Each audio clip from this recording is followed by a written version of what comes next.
കാരണം ഈ ഉള്ളിലേക്ക് ഈ ചപ്പ് ചവറുകൾ വരാനുള്ള കാരണം എന്താണെന്ന് പറഞ്ഞു കഴിഞ്ഞാൽ ഞാൻ കാണിച്ചു തരാം.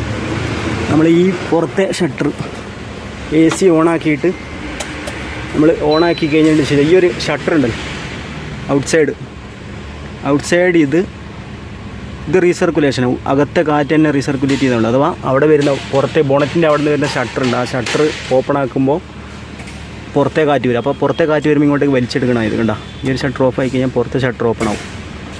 അപ്പോൾ ഇത് ഓണായി കഴിഞ്ഞാൽ റീസർക്കുലേഷൻ, അകത്തെ കാറ്റ് തന്നെയാണ് നമ്മൾ AC ഇതാക്കി വരും. അപ്പോൾ പുറത്തെ ഷട്ടർ ഓപ്പൺ ആയി കഴിഞ്ഞാൽ, അഥവാ ഈ സ്വിച്ച് ഓഫ് ആയി കഴിഞ്ഞ് കഴിഞ്ഞാൽ പുറത്ത് ഷട്ടർ ഓപ്പൺ ആവും. അപ്പോൾ ആ സമയത്ത് പുറത്തുനിന്ന് ഇങ്ങനെ കാറ്റ് വലിക്കുന്ന സമയത്ത് വരുന്നതാണ് ഈ പുറത്തെ ചപ്പ് ചവറുകൾ. കണ്ടോ, ബോണറ്റിൻ്റെ അവിടെയൊക്കെ കുടുങ്ങിക്കിടന്ന ചപ്പ് ചവറുകൾ ഉള്ളിലേക്ക് കയറുന്നു. അപ്പോൾ മഴക്കാലം അല്ലാത്ത സമയത്ത്, വേനൽക്കാല സമയത്ത്, മഴക്കാലത്തൊക്കെ ആണെങ്കിൽ ഇത് നമുക്ക് ഈ പുറത്തെ ഷട്ടർ ഓപ്പൺ ആക്കി വരും. കാരണം ഉള്ളിലകത്ത് കുറച്ച് ചൂടുണ്ടാവും. ഇപ്പോൾ പുറത്തെ ഗ്ലാസ്സിലെ മിസ്റ്റൊക്കെ കളയാൻ വേണ്ടിയിട്ട് നമുക്ക് പുറത്തെ ഷട്ടർ